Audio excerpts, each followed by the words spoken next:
Hello friend, इस question में 2 classes A and be the गई हैं जिनमें क्रमशः 25 एंड 30 स्टूडेंट्स हैं। क्लास ए में highest score 21 and lowest score 17 है एंड क्लास बी में हाईएस्ट स्कोर 30 एंड लोएस्ट 22 है। और आगे कहा जा रहा है 4 स्टूडेंट्स क्लास ए से क्लास बी शिफ्ट होते हैं, जिसके लिए 2 स्टेटमेंट्स दिए गए हैं और हमें फाइंड करना है इनमें से कितने स्टेटमेंट्स करेक्ट हैं। क्वेश्चन में 2 classes A and be the गई हैं। क्लास ए में 25 एंड बी में 30 स्टूडेंट्स हैं। क्लास ए का लोएस्ट स्कोर 17 एंड हाईएस्ट 21 है। बी का लोएस्ट 22 एंड हाईएस्ट 30। यहाँ पर कहा जा रहा है क्लास ए से 4 स्टूडेंट्स क्लास बी को शिफ्ट किए जाते हैं, इसलिए ए से बी 4 स्टूडेंट्स शिफ्ट हो जाएंगे। लेकिन क्वेश्चन में ये कहीं पर भी नहीं दिया गया है कि ये शिफ्ट किए जाने वाले 4 स्टूडेंट्स लोएस्ट मार्क्स वाले हैं या फिर हाईएस्ट मार्क्स वाले हैं या फिर एवरेज मार्क्स वाले हैं। अब स्टेटमेंट 1 देखते हैं।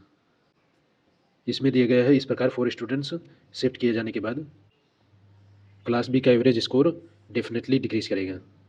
इसके लिए हमें चेक करना होगा ये स्टेटमेंट करेक्ट है या फिर इनकरेक्ट।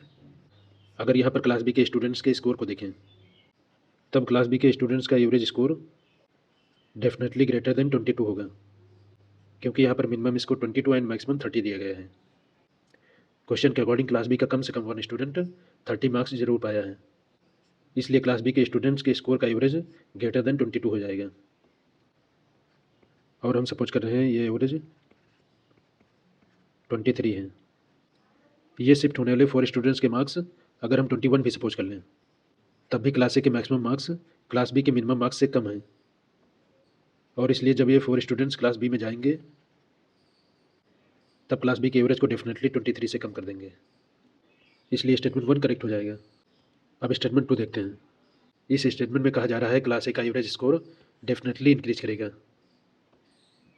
यहाँ पर ध्यान देना होगा क्लास ए के 25 स्टूडेंट्स में से अगर लोएस्ट मार्क्स वाले स्टूडेंट्स क्लास बी को शिफ्ट किए जाते हैं तब तो क्लास ए का एवरेज स्कोर इंक्रीज करेगा, और अगर हाईएस्ट मार्क्स वाले शिफ्ट किए जाते हैं तब एवरेज डिक्रीज करेगा। और अगर इनके बीच में 4 एवरेज मार्क्स के स्टूडेंट्स हैं और उन्हें ए से बी शिफ्ट किया जाता है तब एवरेज में कोई चेंज नहीं होगा और एवरेज कांस्टेंट रहेगा। अगर इस स्टेटमेंट में डेफिनेटली ना दिया गया होता तब एक एवरेज इंक्रीज करने का भी एक चांस था और यह स्टेटमेंट करेक्ट हो जाता, लेकिन यहाँ पर डेफिनेटली इंक्रीज होने को कहा जा रहा है, इसलिए स्टेटमेंट इनकरेक्ट हो जाएगा और इसलिए आंसर ऑप्शन ए हो जाएगा।